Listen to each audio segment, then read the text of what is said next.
Assalamualaikum warahmatullahi wabarakatuh.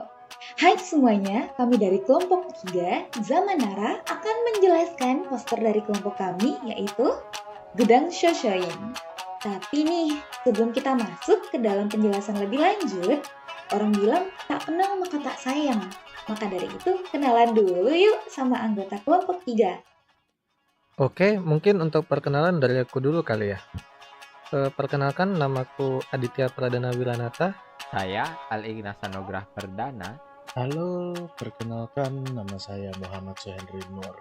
Halo, perkenalkan nama saya Jorgi. Dan saya sendiri, Hana Tadriah, yang akan memandu jalannya penjelasan poster dari kelompok kami. Sebelumnya nih, sedikit penjelasan mengenai Zamanara. Zamanara atau Nara Jidai itu dimulai ketika ibu kota kekaisaran dipindahkan ke Heijokyo atau Nara oleh Kaisar Wanita Genmei. Zamanara berlangsung sekitar pada tahun 710 Masehi hingga 794 Masehi dengan Buddha sebagai agama nasional.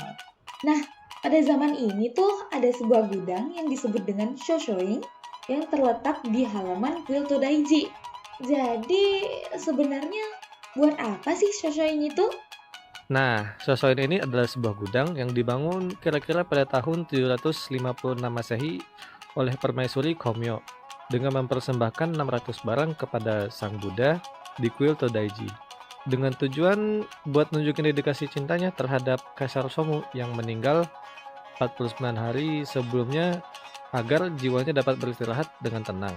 600 barang, kurang berdedikasi apa lagi tuh? Semoga jiwanya Kaisar Chomu betul-betul istirahat dengan tenang ya. Berarti isi Shoshoin ini semuanya barang yang penting banget dong. Shoshoin ini terkenal akan harta karunnya yang berupa barang-barang yang sampai di Jepang melalui jalur sutra. Gak cuman itu, Shoshoin juga menyimpan lebih dari 10.000 dokumen tulisan tangan yang semuanya berasal dari periode Nara. Dokumen-dokumen apa aja tuh? Dokumen seperti catatan pengumpulan pajak, sensus, pembangunan hasil kuil, sampai puisi. Wih, keren banget. Kalau mau nyari sumber sih buat memahami aspek agama, ekonomi Jepang awal, sampai ke bahasa Jepangnya nih. Shoshoin bisa dibilang sumber terbaik buat itu. Ya betul, soalnya dengan kayak gitu kehidupan masyarakat Jepang mungkin bisa hilang. Jadi aman jika semuanya ditaruh di Shoshoin, karena yang ada di Shoshoin semua sudah masuk dalam catatan sejarah, baik itu materialnya maupun sejarah politiknya. Kalau kita lihat dari catatan pada 31 Maret 2010, barang yang ada di Shoshoin tercatat sebanyak 8.932 barang. Wah, banyak juga ya. Tapi nih ya guys, kalau kita lihat nih, bentuk dari Shoshoin ini beda banget sama bangunan yang ada di Jepang sekarang. Nah, untuk arsitektur yang dipakai untuk membangun Shoshoin ini, itu namanya adalah Azekura Zukuri. Wih, apa tuh? Nah, kalau nama kerennya itu biasanya disebut sebagai konstruksi kayu sederhana. Gaya arsitektur ini biasanya itu dipakai untuk membangun gudang sama lumbung padi. Bisa kayak gitu ya.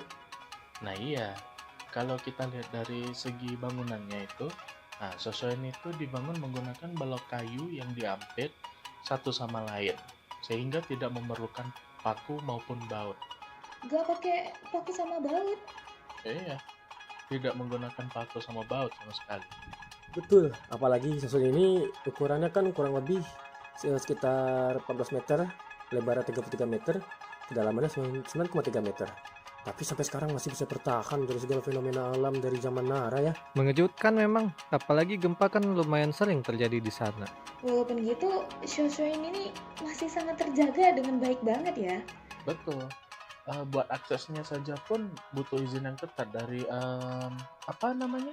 Namanya Badan Rumah Tangga Kekaisaran di Jepang. Juga Shoshoin ini kan udah jadi harta karun nasional itu sendiri. Nah, kalau kayak gitu, isinya kemana tuh? Semua barang yang dulunya disimpan di dalam Shoshoin udah dipindahin ke dua bangunan modern yang dibangun dekat Shoshoin tersebut. Wah, emang keren banget peninggalan zaman Nara ini ya guys ya. Tapi penjelasan dari Jergi tadi turut menutup penjelasan dari kelompok kami mengenai gudang Shoshoin. Jikalau ada salah kata, kami mohon maaf. Pergi ke warung mencari sirup, tak lupa juga mengambil beras. Maaf bila ada yang silap, arigatou gozaimasu. Wabillahi taufiq wal hidayah. Wassalamualaikum warahmatullahi wabarakatuh.